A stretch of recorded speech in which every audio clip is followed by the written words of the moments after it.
Good afternoon, everyone. Are you able to hear my voice? Yes. Sir, thank you. Yes, we are able to hear your voice. Okay, thank you very much. So today we'll continue from where we ended yesterday. But today we'll take a slightly different approach. So the last 2 days we're talking about the conveyance of water to our farms. But today, we're going to look at how we can take water away from our farms. So in short, we're going to talk about the drainage today.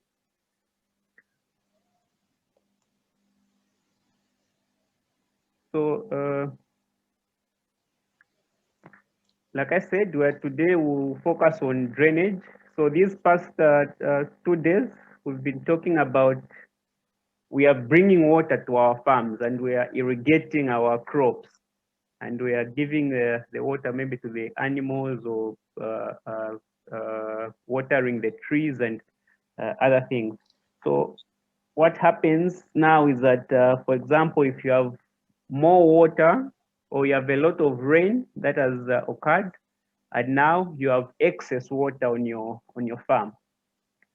In this case, now you would have to remove this water from your farm because it will cause problems in your management. So, for example, if you can see this picture on the PowerPoint, you see that it has the soil has been waterlogged and it has started ponding. So, in this case, it will be difficult for you to carry out your management practices because of this water that is on your farm. So, in this case, you need to remove this water away from your farm. Now, this brings up the need now for a drainage system on your farm or on your small holdings.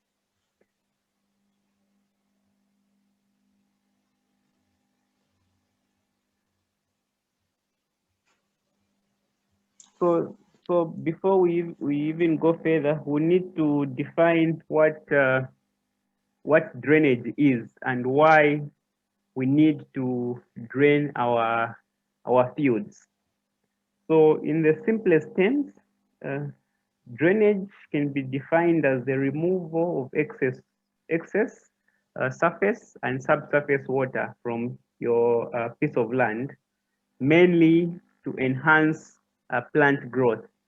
So you're removing the water so that in the end you create good conditions for your plant to grow. And can be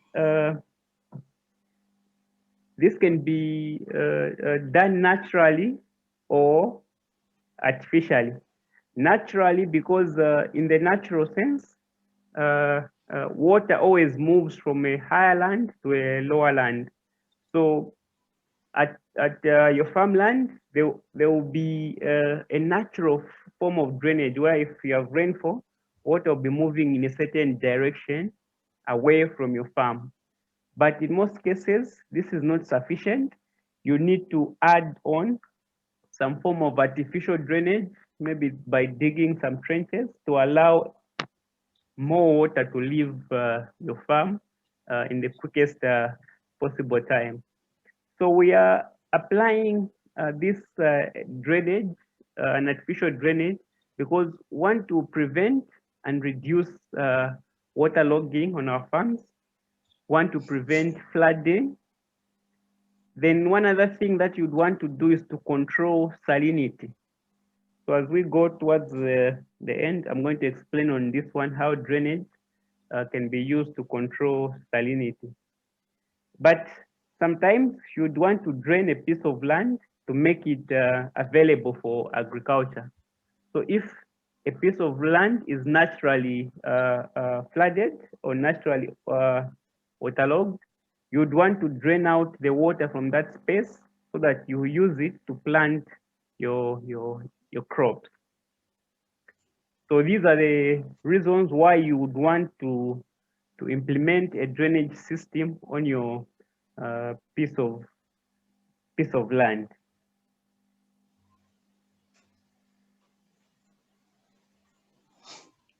So now we need to understand that if our soil or our farm is not well drained, if we don't have a good drainage system, what are the consequences of such a phenomenon? So we'll look at these three problems that are associated with poor drainage, which will motivate us to make sure that our soil is well drained. So in this case, mainly because we are agriculturalists, we are dealing with crops. We are cultivating crops on our piece of land. So one thing that we know from basic biology is that for a crop to grow well, it needs air, it needs nutrients. So those nutrients are found in the soil. And that the air that the plant extracts in the root system is also extracted in the soil. So the soil has pore spaces, and in those pore spaces, that's where you find air. Now, if you have a lot of water into your soil, the water is going into the soil and it's going to replace the air in those pore spaces. Now, if that happens now, the air has left the soil, it has become waterlogged. It means that the roots of plants will not be able to carry out a respiration. And if the roots are not carrying out respiration, then they are good as dead, which now means that they are not able to extract nutrients from the soil. And eventually the plant will not survive. But also, in some circumstances, uh, uh, some roots are able to survive, but now they will switch from aerobic to anaerobic respiration. But when they do that, it means that they have become inefficient.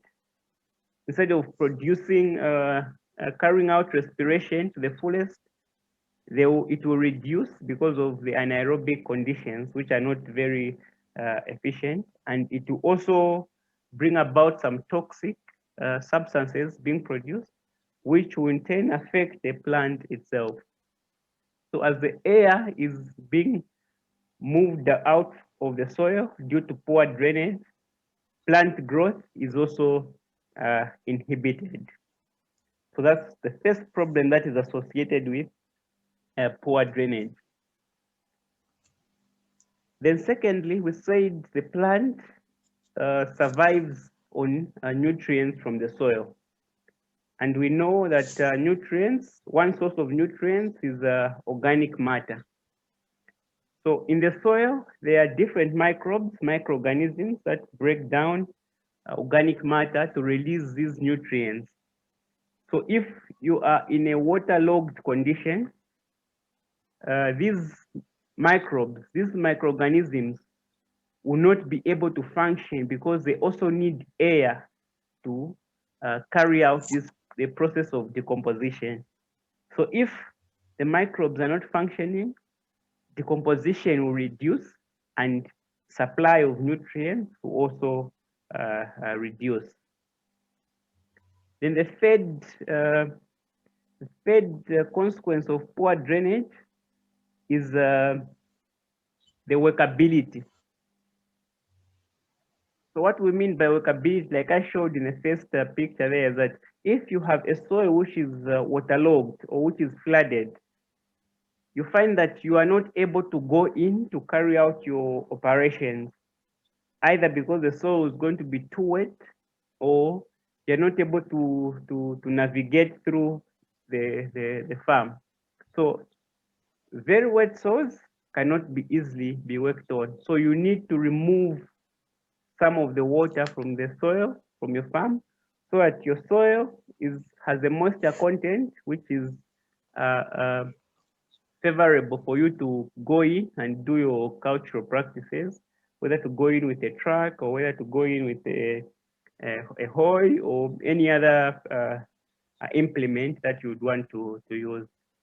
So basically, these are three problems that are associated with poor drainage, but there may be others which you might encounter at farm level, which we have not yet explained here. But in the natural environment, you expect more problems. But basically, these are some of the problems that you might encounter if you have a poor drainage system on your piece of land.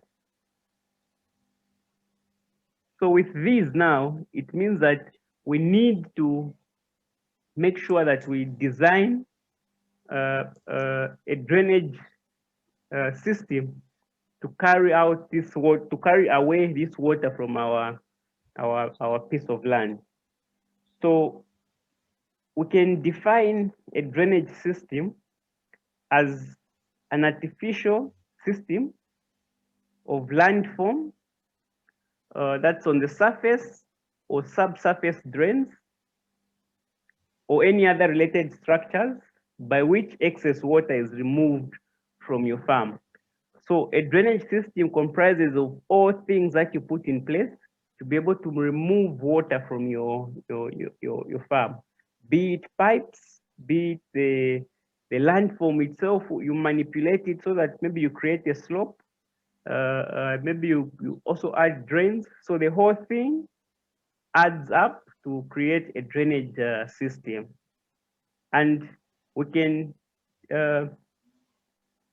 distinguish between two types of drainage system. There's what we call a surface drainage system and a subsurface drainage system. So the surface drainage system basically drains water on the surface of the land, while a subsurface would drain the water from below the surface of the land. So have a look at these two systems and see how they work. So we'll start with surface drainage systems. So like I said, this is a surface drainage system is simply the removal of excess water from the surface of your land. Usually this is achieved by natural flow of water, but you can also construct drains to supplement the movement of water. So you find that, or you've seen that at farm level, people dig trenches where if water is coming, is being drained from the farm, it goes in a trench, then it's removed from the farm, going maybe into a river or into any other water body. So surface drainage system usually is achieved through digging of drains. But now what you need to do is that you need to make sure that your land has a sufficient slope to make water leave your farm. So in this case, you need to manipulate your land by shaping it or grading it in such a way that water will move in a certain direction. So this shows an illustration of a surface drainage system.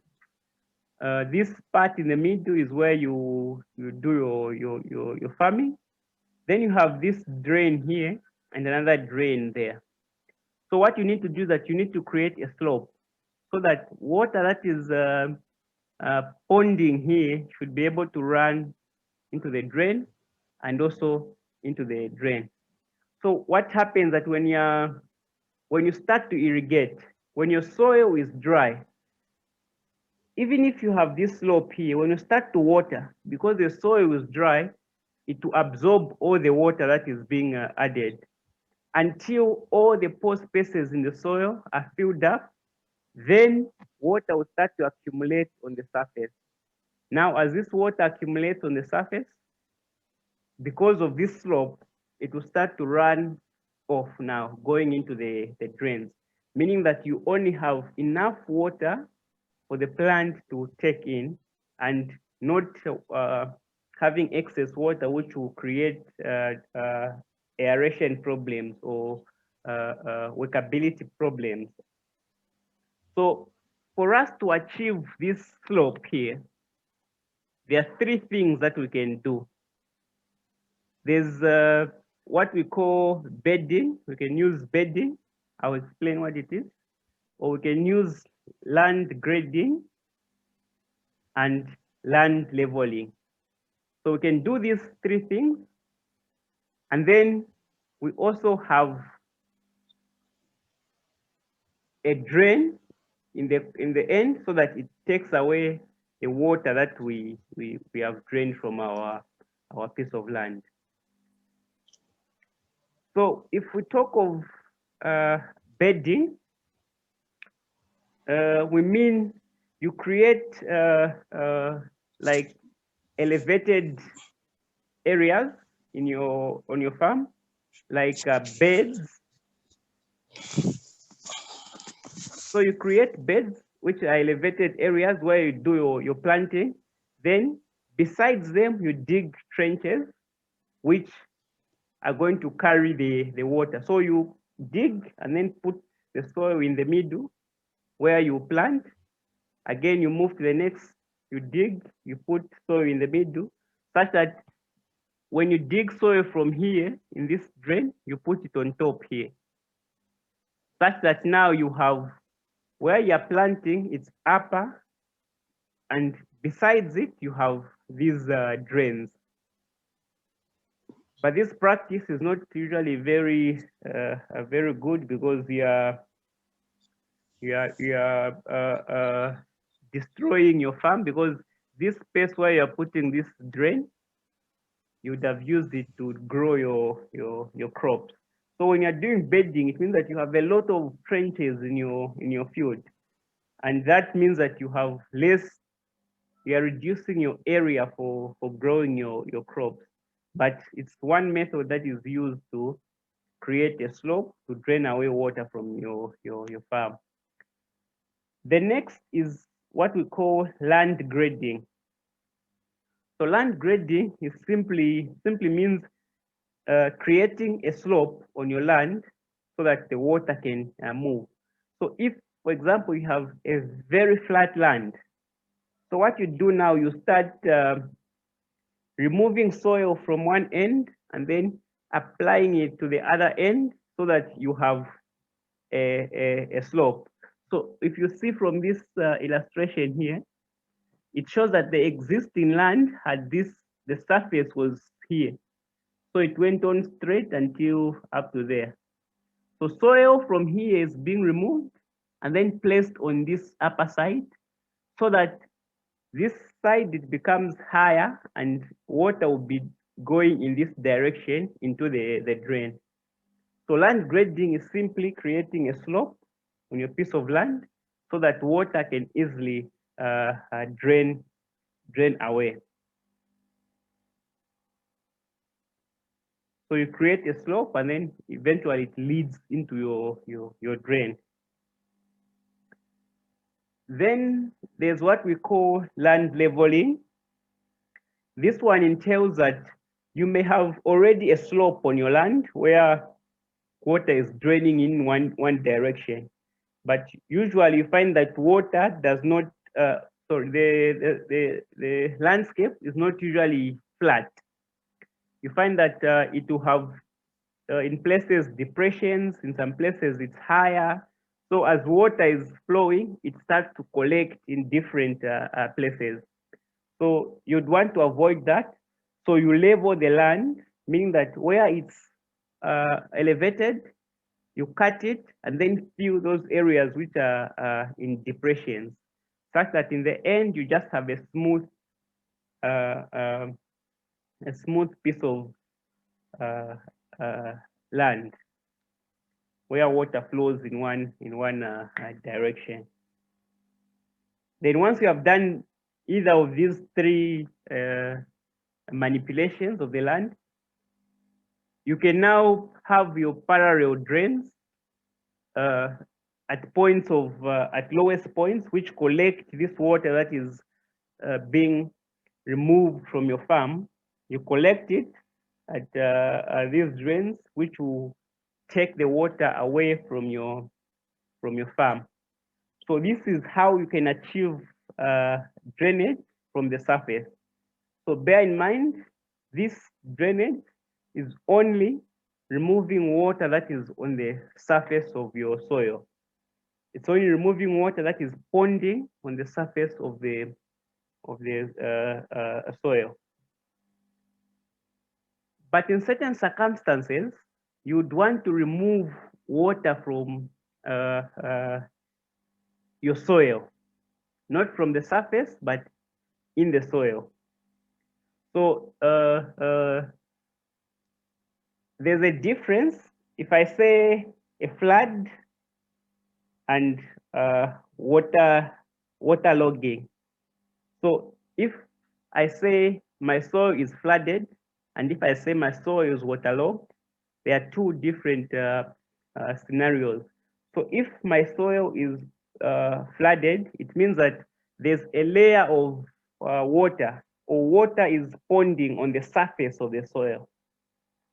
But if I say my soil is waterlogged, I mean that all the pores inside my soil are filled with water, regardless of whether there is water on the surface or not.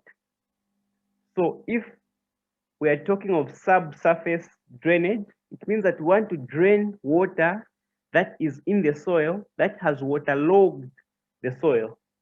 So if my soil is waterlogged, it means that all the pore spaces are filled with water, and it means that there will be no oxygen in those pore spaces.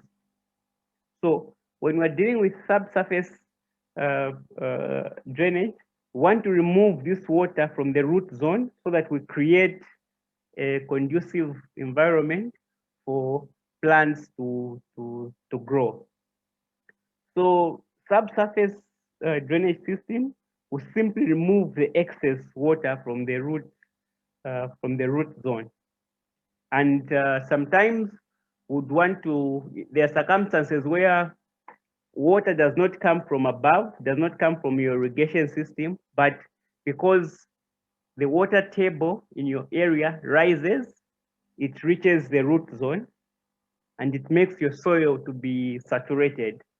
So in that case as well, you'd want to drain out that water so that you reduce the depth of your water table. So subsurface drainage can be achieved in three ways. The first one is that you can put open drains. We'll explain about that. Then you can put pipe drains below the surface of your soil. Then you can also do what we call tube wells. This is where you pump water from your soil. You just create a borehole at one end, a borehole at another end. Then you start pumping out water from those boreholes. And as you are pumping out that water, the water from the soil will start to move down as it will start going to the boreholes to go and fill the boreholes. And the soil in the water will, the water in the soil will also reduce.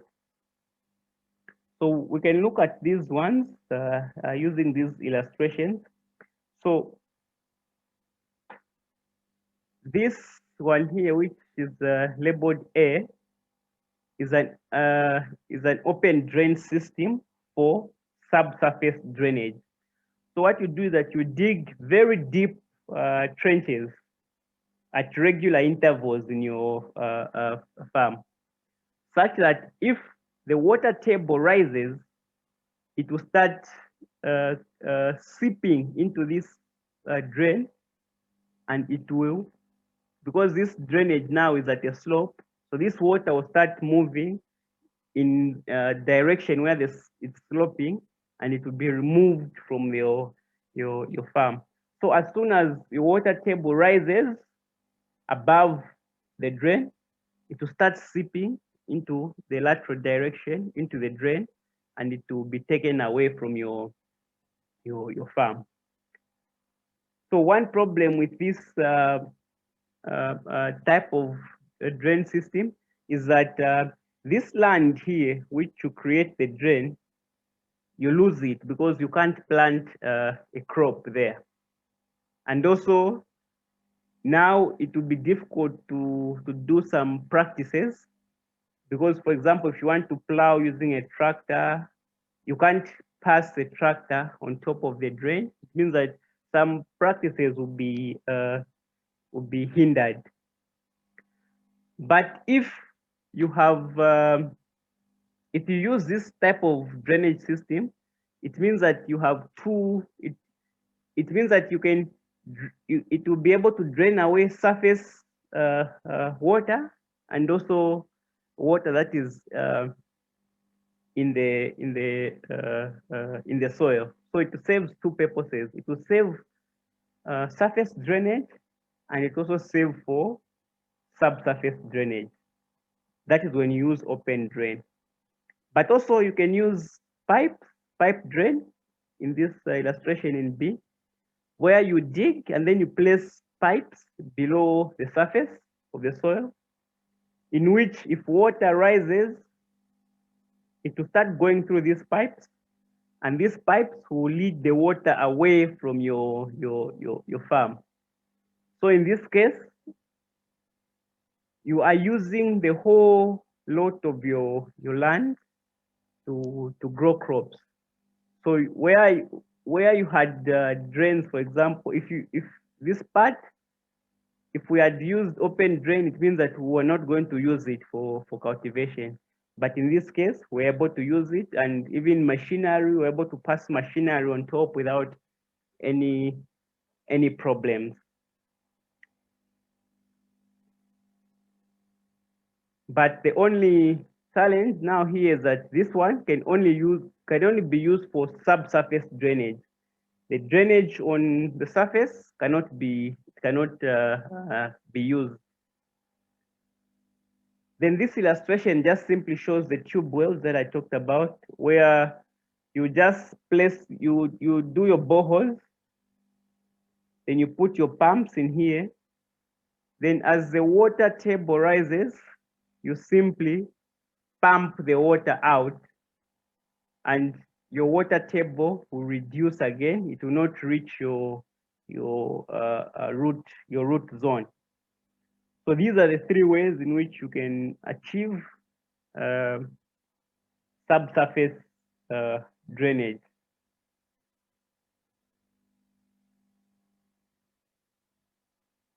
Then in designing this subsurface drainage, there are some factors that you need to consider that would determine how deep you place your pipes and the spacing between the two pipes. So for the depth of the pipe, it's usually associated with the outlet elevation. So what I mean outlet elevation is the point of exit of water in your farm. So if my outlet is at a certain height, it means that the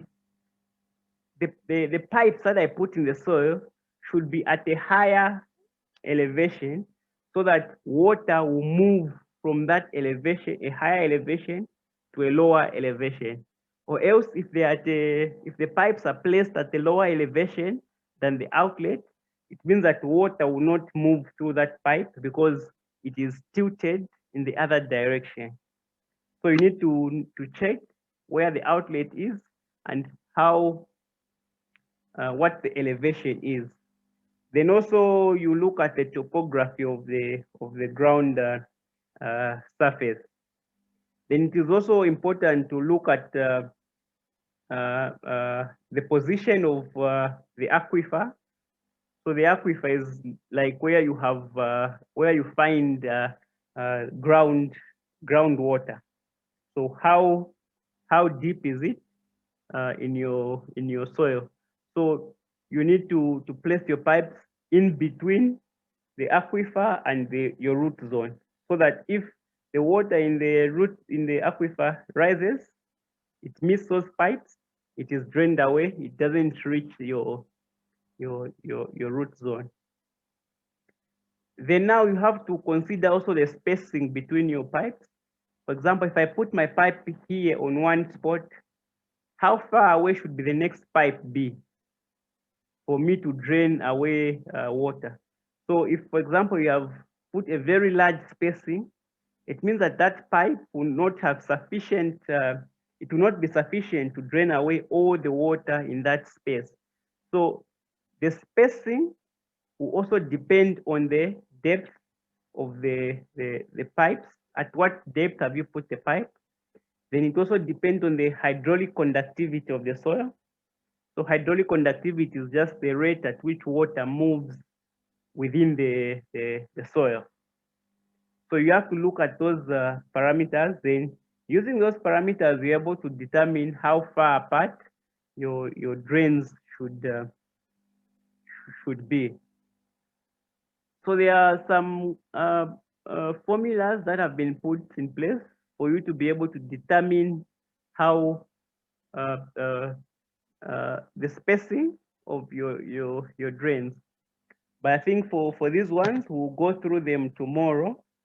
It will just be a special lecture for going through these calculations. But what you need to know now is that there are formulas that are been given, which depend on the hydraulic conductivity, then the recharge. This is the amount of the rate at which water is being supplied to the soil.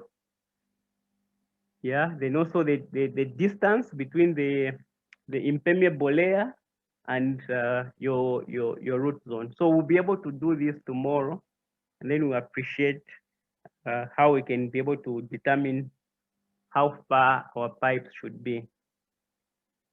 This is also another equation which we can use to determine how far the spacing of our drains. Then one thing we need to know is to know the components of our drainage system. We've talked about these ones, but just to illustrate, to show you how the system works. So for example, if you have if this is your piece of land where you're growing your crops, you need to create a slope in this direction so that water flows and then goes into this drain, which we are calling the field drain. Then from the field drain, it will go and deposit it into the collector. From the collector, it goes to the main drain, which takes the water to the outlet. So this is the outlet which I was talking about, of which is supposed to be on a lower elevation than your pipes, or else water will not flow in that direction. So basically, this is just the components of your field drain. Then you remember we talked of that we need drainage to control salinity in our piece of land.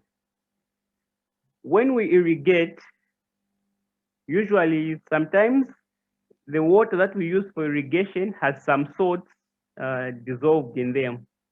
So when we irrigate, those salts go into the soil, and when this water starts to evaporate, these salts do not evaporate with the water, they stay in the soil. Or when you use a lot of fertilizer, you have a lot of salts in the soil as well. So these salts now will start to create an osmotic pressure in your soil, and it means that for the plant to extract water from your soil, it will need to have enough energy to extract water from your soil. So to remove these salts from the soil, what we do is that you have to irrigate with pure water, water that is free from salts, which is going to wash away these salts and take them to lower depths. And when it goes to the lower depths, you need to create a subsurface drain there to remove this salty water. So when this salty water is removed, then your soil becomes free from those salts. So basically, this is about drainage. And if there are questions, okay, yeah. So that's sorry, the meeting had cut. Yeah. So basically, this is all about drainage, the need for drainage, and how you can drain water from your piece of land.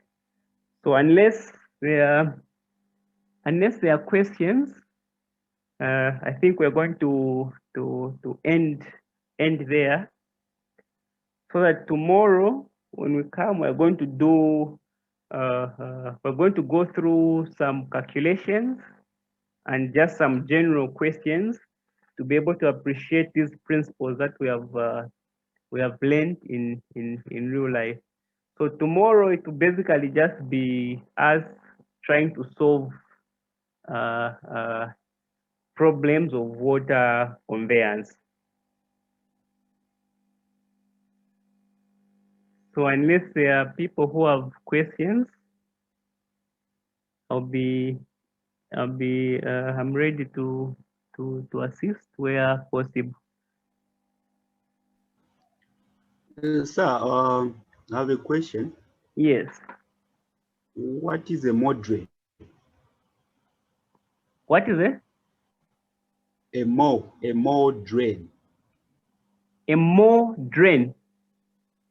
Yes. I've never come across. What's the spelling?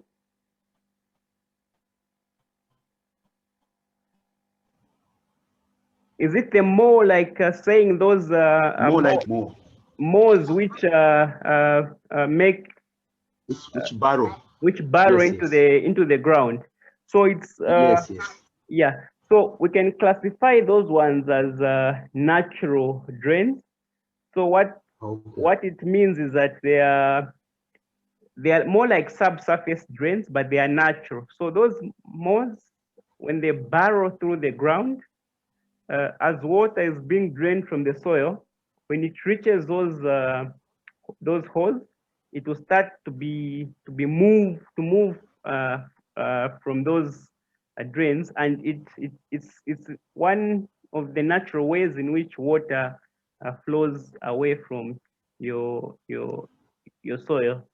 So they can be those ones. They can be others which are created by moving water as well. Sometimes we find that subsurface flow of water creates holes into the soil, and those act as drains of water.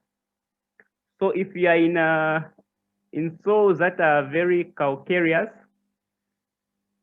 there's a danger because those holes which are created below the surface may start to subsidize, and your piece of land might subsidize as the soil moves down. And it's in some areas it even creates what they call sinkholes, where your soil just collapses because there's a subsurface channel below your soil.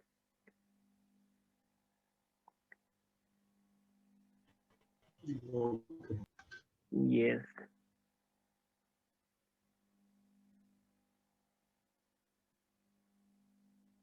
Yeah. So, if there are any other questions?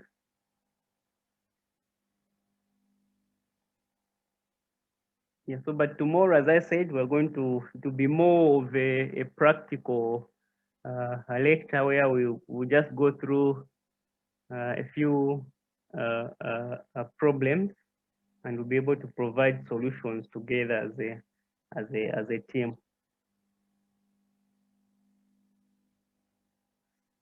So if there are no other questions, for me, I think Sir, yes. I want to find out, are there any disadvantages of these types of drainage systems in terms of loss of nutrients? And also, don't you think they also encourage soil erosion, more especially that there is a lot of steering of the soils and loosening of the soils? I don't know, any comment about that? Thank you. Yeah, okay. That's a good question. So when we are designing a drainage system, for example, a surface drainage system, like I said, you need to create a slope for the surface drainage system. So it's a good question that you raised on soil erosion. So what it means that when you are determining the slope at which you put your land, that slope should not be very steep, because once it's very steep, it will start to eat away your soil, and it will create the problem of soil erosion. So what you do is that you create the most minimum of slopes just to make your water move in that direction. And uh, uh, in some cases, you have to combine with other soil conservation measures to make sure that your soil is not eaten away, especially when you're dealing with surface drainage systems. But in terms of nutrients, actually it's the other way around. If you don't drain your soil, then you have a problem of nutrients, because once your soil becomes waterlogged, some of the nutrients they'll start to change form from forms which plants can be able to extract to forms which cannot be extracted by the plant. So if you have a poor drainage, that's when you experience nutrient problems than when you have the drainage itself. So the disadvantage of these drain systems, for example, the ones that you dig, is that you remove part of the soil which you are supposed to use to plant your crops. So now you start using it for draining water. So that's one disadvantage of having this surface drain system. All right. Thank you. Yes. Mhm. That's a very good observation.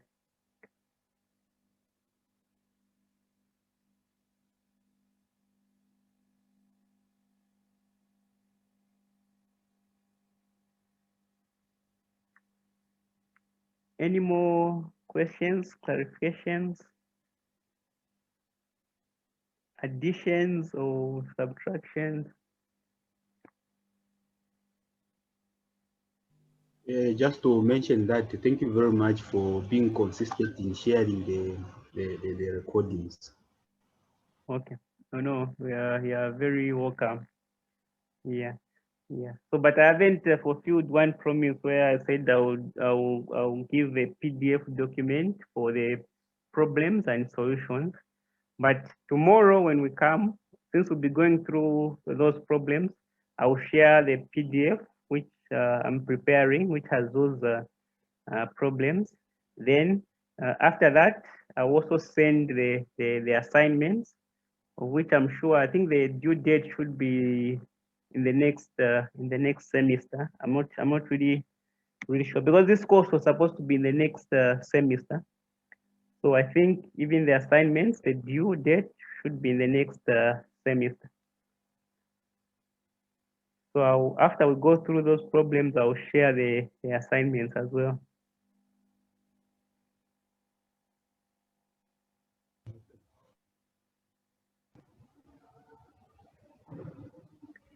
Okay.